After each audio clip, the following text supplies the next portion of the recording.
Randonneuses, randonneurs et fidèles amis de l'émission Balade, randonnée et découverte, bonjour, ravi de vous retrouver. Alors aujourd'hui on s'est arrêté dans un petit coin tranquille de notre région. Hein, regardez un peu comme c'est beau quand la nature s'éveille. Et aujourd'hui on va faire une émission un peu spéciale dans notre secteur. Et chaque fois qu'il y aura quelque chose à voir d'intéressant, ben on s'arrêtera. Pas vrai, Romain? Bon, allez, on est parti. Nous sommes en compagnie de Christian. Nous sommes heureux de vous trouver ici, au jardin de la nature de Var-le-Roi. Alors vous allez nous expliquer... Jardin de nature LPO. Voilà. LPO, voilà. Et vous allez nous expliquer, Christian, d'où vient ce jardin et comment il est arrivé ici à Var-le-Roi. Voilà. Donc, le départ, c'était simplement un champ de maïs que Claude Navreau a acheté. Donc Claude Navreau qui est votre président. C'est le vice-président de la LPO Meurthe-et-Moselle, Oui. Et donc président du groupe local de Val-le-Roi. Et donc il a aménagé petit à petit, au fur et à mesure des années, avec l'aide bien sûr de personnes compétentes et puis bon voilà, des bénévoles, surtout beaucoup de bénévoles qui ont aménagé petit à petit le terrain. Claude, qui est quelqu'un de très nature et qui connaît très bien la nature et donc la faune sauvage, a donc commencé des plantations. Vous voyez, des pins, il y a eu des peupliers, il y a des marronniers, mais bon, tout ça s'est fait petit à petit, hein, ça a été long. Donc, ça date d'une paire d'années déjà. Voilà, et donc vous voyez maintenant ce que ça a donné. Hein. Et ici, c'est quelque chose de merveilleux. Au niveau de la nature, vous avez toutes sortes d'espèces d'oiseaux qui viennent nicher, qui viennent se nourrir. Ce qu'on appelle la grande mangeoire. C'est un refuge pour tous les oiseaux. Vous voyez, on entend chanter partout. On entend bien les oiseaux là. Et voilà, donc ils sont bien réveillés là, ce matin, hein. Là, si vous voulez, en hiver, on les approvisionner pratiquement tous les jours. Parce que tous les oiseaux... Alors à quelle époque vous approvisionnez? Là, on peut, disons, dès les premières gelées. Donc on dira au mois de décembre. Ah non, même au 1er novembre. Ah, au 1er novembre. Alors. Oui, à partir de la Toussaint, dès les premières gelées, il n'y a plus d'insectes. Donc les oiseaux cherchent à manger et viennent ici. Mais bon, maintenant les particuliers peuvent faire de même. Hein. Il y en a beaucoup qui le font. Voilà, hein. de plus en plus. Bon, nous vendons du tournesol noir. Alors surtout toujours du tournesol noir. Tournesol noir, hein. Pas du tournesol strié que l'on trouve dans le commerce. Parce que, si vous voulez, le tournesol noir a l'écorce beaucoup plus fine et les mésanges surtout adorent ça. Le tournesol strié est plus dur, l'écorce est plus dure et les oiseaux ne l'apprécient pas trop. Et en plus, le noir est beaucoup plus riche en lipides. Pour les oiseaux, c'est l'idéal avant l'hiver. Comme il faut, quoi, voilà. pour résister à l'hiver. Avant l'hiver, voilà. Même si on n'a plus d'hiver aussi rigoureux qu'à une certaine époque. Mais bon, les insectes sont en forte diminution, donc il faut absolument aider la nature, aider les oiseaux à survivre pour l'hiver. C'est un affût pour pouvoir prendre des photos et observer les oiseaux qui viennent se nourrir à la mangeoire. Et donc c'est très important de savoir, de connaître les espèces qui viennent. Toutes les espèces qui viennent se nourrir. En plus, nous faisons une campagne de bagage une fois par an. Et donc c'est intéressant aussi parce qu'on sait certaines espèces restent maintenant, se sont sédentarisées, elles restent en permanence dans le jardin de nature. Et il y a des moineaux, il y a des mésanges. Elles sont si bien chez vous que... Elles sont aussi bien, puis voilà, parce qu'elles savent qu'elles sont protégées ici, elles trouveront de la nourriture, donc ils restent ici dans notre secteur. Et comment vous faites pour les baguer? C'est une personne, voilà, on dispose des filets tout autour. Et il y a une personne qui est spécialisée en bagage qui vient avec l'aide du responsable du centre de sauvegarde, hein, le centre de sauvegarde se trouve à côté. Où nous étions une précédente émission. Voilà, et donc là, ces oiseaux-là, tous ceux qui sont piégés, si on peut dire, sont bagués ensuite et ça nous permet d'avoir un suivi sur les espèces communes qui sont en permanence ici. Maintenant, il y a certains migrateurs qui viennent aussi, hein, il y a des oiseaux de passage qui sont bagués, mais bon, qu'on verra peut-être l'année suivante, une fois le retour de migration, parce que là maintenant, c'est la période de nidification. Hein. Donc les oiseaux sont venus, certains seront bagués à l'automne et repartiront, et mettons, au printemps prochain, lorsqu'ils reviendront, si on arrive à les prendre en photo, on saura, dit tiens, ah, ça c'est une espèce qu'on a baguée l'année dernière. Et on sait qu'elle reviendra parce que ben voilà, il y a de quoi se nourrir et de quoi, disons, non seulement se nourrir, mais en plus se reproduire. Se reproduire ici, voilà. Sur le site. Surtout ça. Ouais, la reproduction, c'est très important. Ouais, dans la mesure où on perd de plus en plus d'oiseaux chaque année, hein, à cause justement de la disparition, la pollution, la disparition des insectes surtout. Les mésanges diminuent. Il y a de plus en moins d'insectes. Il y en a beaucoup moins. D'ailleurs, il y a une campagne qu'on dit, effectivement, et c'est vrai, vous remarquez surtout au niveau des pare-brises, lorsque vous roulez, vous n'avez pratiquement plus d'insectes sur les pare-brises. Ah, c'est vrai ça. Et beaucoup de gens n'y pensent pas. Non, on n'y pense pas. Mais à une certaine époque, les gens, on est obligé de nettoyer les pare-brises. Mais là, vous pouvez rouler même à travers bois. Vos pare-brises restent propres. C'est qu'il n'y a plus d'insectes. C'est terminé. C'est l'air pollué qui amène ça. Il y a l'air, il y a les pesticides, bien sûr. Il n'y a pas que ça, hein. De toute façon, la disparition des mares. Les petites mares, là, je vais vous montrer, on a de petites mares. Les mares attirent les moustiques, donc les insectes. Mais tout le monde, maintenant, on fait des lotissements un peu partout. Les petites zones humides disparaissent au profit de grands lotissements, de grandes zones commerciales. Et puis voilà. C'est pour ça que dès qu'il y a une zone humide, on essaye de la préserver. On essaye petit à petit de refaire comprendre aux gens que c'est l'utilité de ces zones humides, de cette petite mare, même chez soi.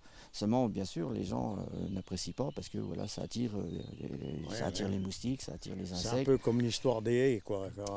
On avait payé les agriculteurs pour détruire les haies, et maintenant on repaye les agriculteurs pour remettre des haies. Mais il y en a qui continuent à couper. Hein. Oui. Vous savez, il y a une loi, c'est pas vraiment une loi, c'est une réglementation qui dit que du 1er avril au 31 juillet, on ne doit plus couper les haies. On est en période de nidification, donc on ne doit plus toucher aux haies. Hein. Mais il y a des gens qui le font encore. Il y a des gens, pourquoi? Parce que... il faut gagner 1 mètre de terrain. De terrain, pour avoir... Il y aura quoi, 1 mètre, vous gagnez quoi? Mais bon, sur des hectares, ça surtout peut... quand on fait de la surproduction. Il y a de la surproduction, de toute façon, mais bon, voilà, les gens ne comprennent pas, n'arrivent pas à comprendre que détruire les haies, vous détruisez les endroits où les oiseaux peuvent justement se reproduire. Se nourrir et tout. Voilà, c'est tout simple. Bon, nous on met des bâches, de la bâche que l'on met dans les piscines, hein. On la remplit et régulièrement, vous voyez, il y a tout qui pousse. Hein. Et tout ça, ça attire les insectes, c'est ce qu'il faut. Mais bon, ça peut déranger. Les gens, il faut bien comprendre que c'est l'avenir. Les petites mares comme ça, vous voyez ici, on a des nichoirs un peu partout. Et donc, c'est ce que recherchent les oiseaux, surtout en période de nidification. Entre les chenilles, elles viennent se nourrir. C'est plein d'insectes, c'est plein de moustiques, de mouchettes. Surtout des petites mouches, des petites mouchettes là, qui sont au-dessus de la mare, au-dessus de l'eau. Et puis voilà, elles viennent se nourrir ici. Et donc là, c'est une fosse. Nous sommes dans le jardin de nature. Là. Voilà, là c'est la partie... des arbres fruitiers. Là. Il y a les arbres fruitiers, pommiers, vous avez des pruniers, vous avez du mirabellier. Et donc vous avez une fosse cigogne noire. Cigogne noire, oui. Voilà, c'est un peu notre emblème. Et pourtant, elles existent, hein, surtout par chez nous. Il y en a quelques-unes, elles sont rares, mais elles viennent nicher dans le secteur et se reproduire dans le secteur. Hein. C'est une migratrice, celle-ci. Hein. Et donc, elles reviennent au printemps pour nicher. Contrairement à la cigogne blanche, qui, elle, maintenant se sédentarise aussi. Elle migre. Elle migre moins, beaucoup moins. Il y a beaucoup d'espèces qui sont malheureusement devenues sédentaires, comme les grues cendrées, qui maintenant restent principalement du côté du lac du Der. Au lac du Der, et parce elles descendent plus. Il n'y a plus, plus de froid comme il y a eu à une certaine époque, mais ça c'est pas très bien pour la nature, hein, parce que si un jour on revient à des températures normales, ils prendront un choc. Là. Elles prendront un choc. C'est surtout ceux qui sont nés qui n'ont plus l'instinct, qui ne retrouveront plus Voilà. Faire le long trajet. Quoi. C'est surtout ça, ils auront perdu l'instinct, l'instinct de la migration. Et là, c'est dommage parce que voilà, les cigognes noires, ce sont les seuls qui migrent, hein, qui ne restent plus ici. Ah, oui. Le type d'hôtel à insectes que l'on peut mettre dans son jardin. Donc c'est surtout que tout le monde peut faire chez soi. Hein. C'est tout simple et ça attire donc tous les insectes pollinisateurs, surtout les abeilles solitaires. Et donc vous avez ça dans votre jardin, vous êtes sûr d'avoir des insectes qui, surtout en hiver, hein, vous mettez ça à l'automne, qui vont loger là et qui ressortiront au printemps. C'est tout simple. Mais c'est très utile pour la nature. Voilà, c'est la biodiversité. Voilà, c'est tout.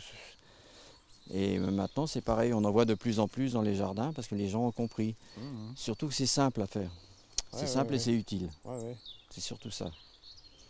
Et donc là, vous avez toutes des haies qui ont été montées, qui ont été faites à partir de 93, depuis 93, pour justement montrer aux gens l'utilité de ces haies. Mais c'est tout, si vous voulez, c'est tout de l'indigène. Hein. Ce sont que vraiment des sortes de haies que l'on trouve qu'en Lorraine. L'aubépine. Mais il ne faut pas... C'est toute une haie d'aubépine. Voilà. Un des aménagements, un des aménagements du jardin de nature. Qu'est-ce que vous voulez trouver de plus? C'est impeccable. De mieux. On peut pique-niquer là. Hein. Vous pouvez pique-niquer. Là, vous avez un nichoir à chauve-souris. Chauve-souris, oui. Voilà, parce que là, il ne faut pas oublier qu'on est quand même dans la nature. Il y a des chauves-souris qui peuvent nicher à l'automne. Hein. Et vous en avez qui viennent... On ne fait pas trop attention parce que si vous voulez, on ne dérange pas la nature. On ne vient pas systématiquement regarder. Bon, dans les nichoirs qui sont là-bas. Ça sort que la nuit. Quoi. La nuit, puis bon, il ne faut pas déranger. Là, c'est pour les rouges-gorges. Vous voyez, c'est les semis ouverts. C'est pas sauvage comme oiseau, ça. Hein. Non. C'est pour ça qu'on l'appelle le rouge-gorge familier, parce qu'il vient, si vous jardinez, il viendra à côté de vous, à un mètre de vous, pour voir les vers de terre, pour pouvoir piquer les vers de terre. Et voilà ce que c'est qu'un aménagement de jardin. Voilà. Et Christian... Voilà, ce sont des nichoirs à mésanges. Et donc, ils sont tous pratiquement... Chaque oiseau a différentes... ce sont les trous. Voilà, c'est donc 28 pour la mésange bleue, vu qu'elle est plus petite, et 32 pour la mésange charbonnière. Voilà. Mais bon, vous pourrez très bien trouver des charbonnières qui vont essayer de s'installer dans ces nichoirs-là. Hein. Seulement, voilà, nous, ça nous intéresse, surtout au niveau du centre de sauvegarde. Parce que ça nous permet, à côté, voilà, ça nous permet de rajouter quelquefois des oisillons qui sont arrivés donc au centre de sauvegarde. Mais bon, faut qu'ils soient à peu près, qu'ils soient déjà plumés, hein, qu'ils aient le même âge, et donc on peut les rajouter dans ces nichoirs-là qui sont occupés par les mésanges. Du fait que les oiseaux n'ont pas le goût, le sens de l'odorat. Vous pouvez très bien prendre un oisillon, le mettre avec les autres. La mésange viendra naturellement, continuera à nourrir. Voilà. La nature est bien faite. C'est bien ça. On est devant un tas de bois, c'est pas pour la Saint-Jean. Non, celui-là on ne brûlera pas. Voilà, c'est le genre d'abri que l'on peut faire pour les hérissons, pour préserver donc pour les hérissons. Pour les hérissons. Donc un tas de branches, vous remettez des feuilles par au-dessus pour garder la chaleur.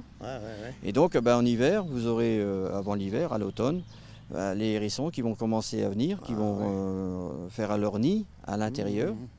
Et au printemps... Et ça, c'est très bon dans un jardin, un hérisson. Dans un jardin, contre un mur, contre un muret. Dit que ça vaut de l'or. Ça porte bonheur. Oui. Donc, voilà, c'est ce que l'on dit. Mais ça nettoie bien les jardins.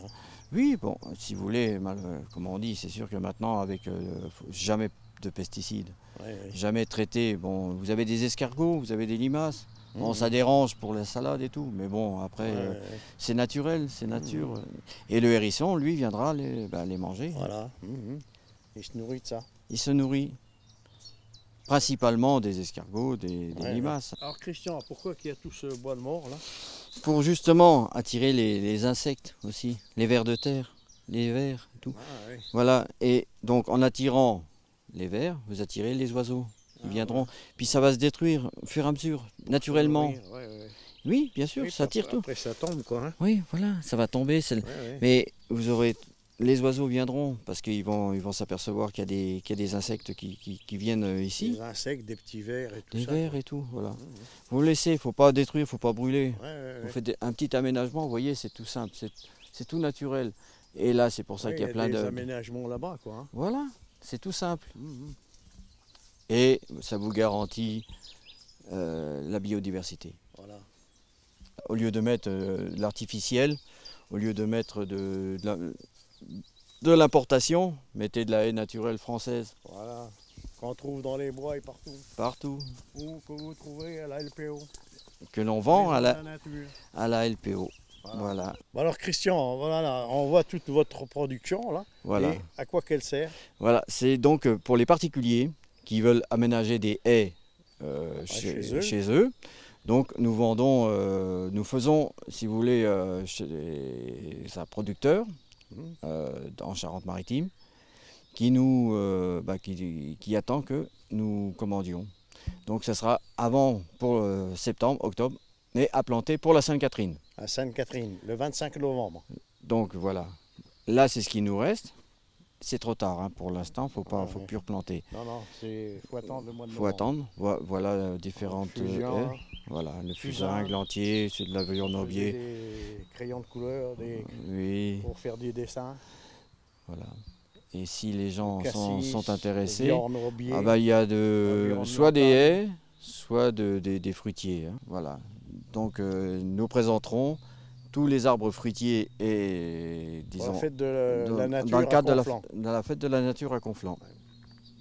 Tout ce qui est production que l'on peut vendre ici, que vous pourrez trouver dans le jardin de nature à vendre pour justement refaire des haies chez soi et à des prix très compétitifs. Voilà. Alors là, nous sommes dans la scierie Barbier à Avril et il y a une spécialité qui se fabrique ici. Vous allez voir. Voilà, vous avez sûrement deviné, nous sommes dans une scierie, la scierie Barbier, et c'est une scierie qui fabrique les pelles à pain depuis 1916 et c'est la 4e génération. Et c'est les dernières qu'on trouve de production en France, de ces belles pelles à pain. Alors de ces pelles, il y en a 12 000 fabriquées dans une année. Hein. Et ça part dans toute l'Europe, dans tout le monde entier. Alors nous sommes toujours à Avril, c'est une petite ville qui a pas mal de petites curiosités. Et bien en voilà encore une.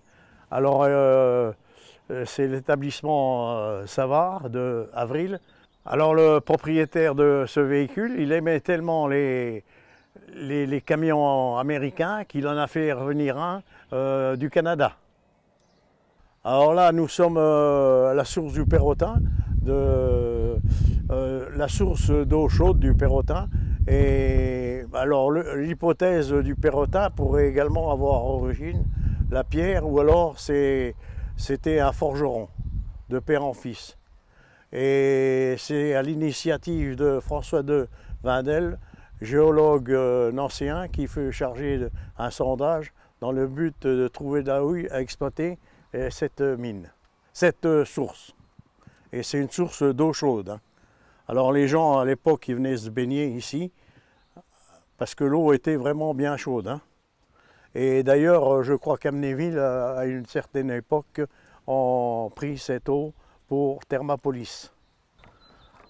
Bon alors, Romain, tu veux que je te joue un morceau de guitare un peu?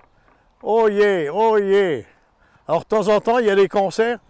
Et c'est un centre de loisirs ici, à la source du Perrotin.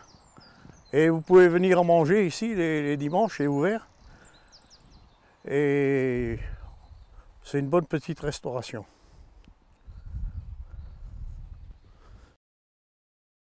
Un magnifique petit cours d'eau.